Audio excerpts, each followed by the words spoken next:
मुफ्ती साहब कसम जो कफ़ारो छा आहे, यानी जेको माण्हू कसम खाई टोड़े छॾे त उन जो छा कफ़ारो अदा कजे। कसम जो कफ़ारो जेकॾहिं कंहिं माण्हू कसम खई आहे त मां फ़िलाणो कम न कंदुसि कंहिं बि शइ जे बारे में, ऐं उहा कसम टोड़े छॾी, उहो कमु कयईं, कसम जी ख़िलाफ़ वर्ज़ी कयईं, त इन कसम टोड़ण जो कफ़ारो इहो आहे त 10 मिस्कीननि खे 2 टाइम जी मानी खाराए। 10 मिस्कीन उन्हनि खे 2 वक़्त जी मानी खाराए, या 10 मिस्कीननि खे सदक़तुल फ़ितर जेतिरो अन्न अदा करे या अन्न जी रक़म ॾे, या 10 माण्हुनि खे हिकु वॻो कपिड़नि जो सिबराए ॾे। जेकॾहिं कसम टोड़ण वारो शख़्स ग़रीब आहे, पाण ई ग़रीब आहे, त कंहिंखे छा मानी खाराईंदो? त उन जो कफ़ारो इहो आहे त उहो मुसलसल 3 रोज़ा रखे, जंहिंमें विच में नागो न हुजे। जेकॾहिं विच में नागो अची वियो त दोबारा 3 रोज़ा रखणा पवंदा। 1 रोज़ो रखें या 2 रखें वरी छॾे ॾिने त बाद में 3 रखें त इहो कफ़ारो अदा न थींदो। मुसलसल बग़ैर वक़फ़े जे 3 रोज़ा सांधे रखणा आहिनि। रोज़ा उन शख़्स जे लाइ आहिनि जेको 10 मिस्कीननि खे मानी खाराइण जी ताक़त नथो रखे। जंहिंखे ताक़त आहे त उहो 10 मिस्कीननि खे 2 टाइम जी मानी खाराईंदो।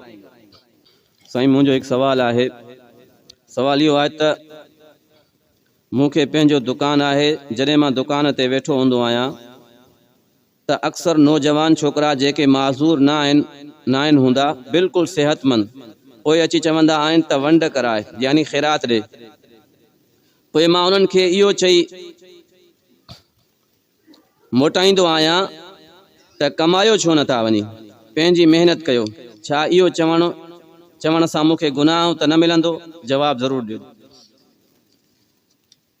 जेके बाज़ारुनि में पेशावर भिकारी हूंदा आहिनि, जंहिंजो प्रोफेशन ई पिनण आहे, हिकिड़ा हूंदा आहिनि ज़रूरतमंद। ॾिसो, फ़क़ीर चइबो छा खे आहे? जेको हक़ीक़ी ज़रूरतमंद आहे ऐं उन कंहिंखो सवाल कयो, जॾहिं उन जी ज़रूरत पूरी थी वई त पोइ उन जे लाइ सवाल करणु हराम आहे। पर जेके पेशावर भिकारी हूंदा आहिनि, जंहिंजो कमु इहो आहे सुबुह जो उथिणो आहे, शाम ताईं पिनणो आहे, त उनजो ज़रूरत सां को वास्तो न हूंदो आहे त ज़रूरत पूरी थी न थी, घर में मानी आई या न आई। उनजो कमु हूंदो आहे माल वधाइणु। त इन्हनि खे चइबो आहे पेशावर भिकारी। अहिड़नि शख़्सनि खे, अहिड़नि माण्हुनि खे ख़ैरात ॾियणो सही न आहे। उलमा फरमाइनि था त इन्हनि जी जेको आहे हौसला शिकनी कयो, ख़ैरात न ॾेई करे इन्हनि जी हौसला शिकनी कयो, ताकि इहो पिनण वारो तरीक़ो ख़तमु कनि। नबी साईं फरमायो, अल यदुल उलिया ख़ैरुम मिनल यदिल सुफ़ला, ॾियण वारो हथ पिनण वारे हथ खां बहितर आहे। ख़ैरात ॾियण वारो हथ घुरण, मतिलबु त घुरणु इस्लाम में का सुठी शइ न आहे। त उनखे उनजी हौसला शिकनी करण जे लाइ उनखे ख़ैरात नाहे ॾियणी।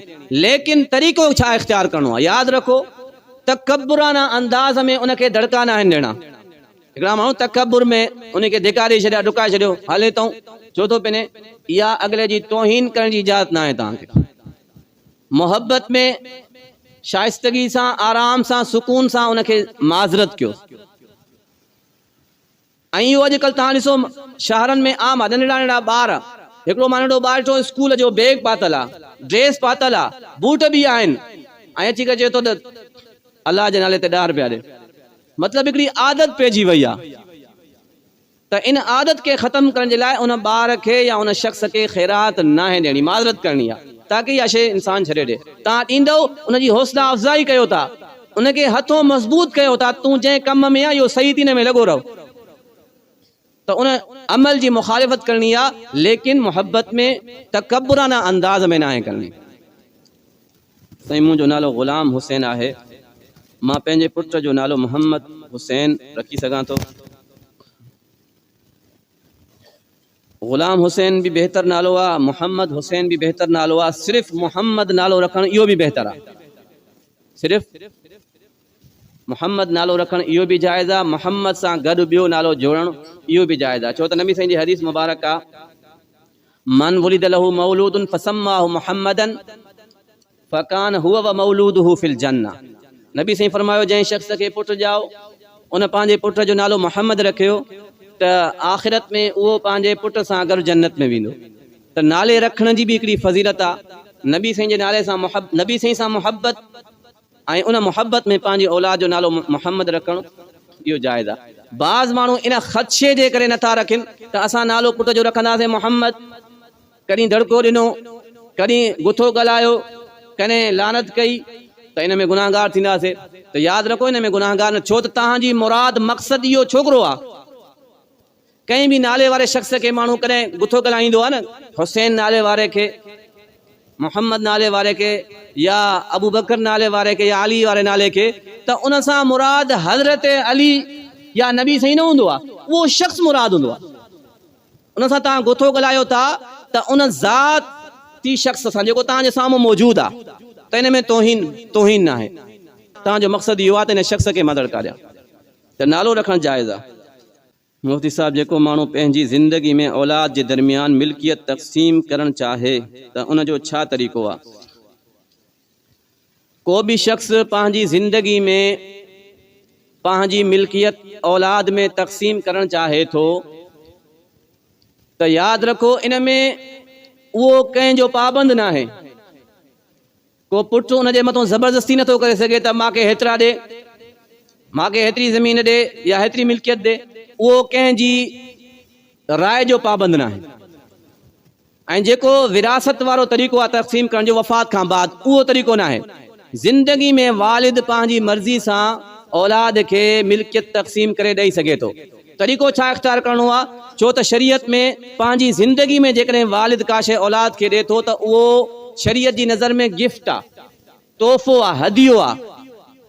ऐं हदीअ में उसूल इहो आहे त न्याणी ऐं पुट में बराबरी करणी आहे। ज़िंदगी में विरासत वारो मसलो अलॻि आहे, वफ़ात खां बाद ज़िंदगी में जेकॾहिं तक़सीम करणु चाहे थो त उन में औलाद जे अंदरि बराबरी कंदो, जेकी बि शइ आणे। हिकिड़ो सहाबी आयो नबी अलैहिस्सलातु वस्सलाम वटि, पंहिंजो पुटु बि वठी आयो, चई साईं हीउ मुंहिंजो पुटु आहे, मां इनखे हिकिड़ो ग़ुलाम गिफ्ट कयो आहे।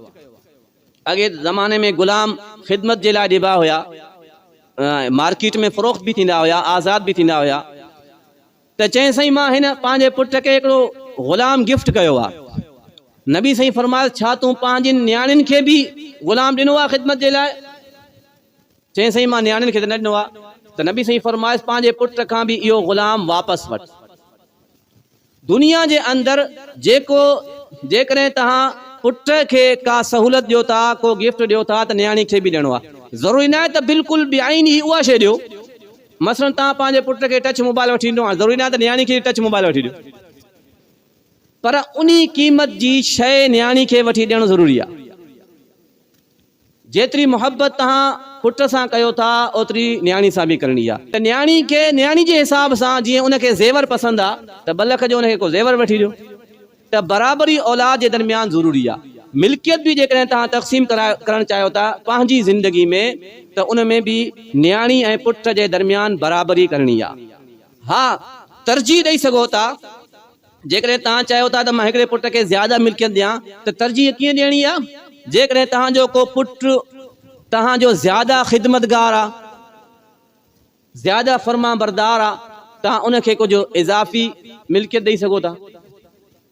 या तव्हांजो को पुटु ज़्यादा मिसकीन आहे, कुझु औलाद अहिड़ी आहे जेके कारोबारी आहिनि, लेकिन हिकिड़ो वीचारो मिसकीन आहे, त इन मिसकीनी एतबार सां बि तव्हां उनखे तरजीह ॾेई सघो था, उनखे कुझु ज़्यादा मिल्कियत। या हिकिड़ा आहिनि बेदीन, हिकिड़ो आहे दीनदार, बुज़ुर्ग आहे, सूफ़ी आहे, तव्हां उनखे बि तरजीह ॾेई सघो था, उनखे बि ज़्यादा। इन्हनि शयुनि में तरजीह ॾियणु इहा जाइज़ आहे। लेकिन इन खां अलावा बाक़ी एतबार में बराबरी करणु इहो उन शख़्स जे लाइ ज़रूरी आहे।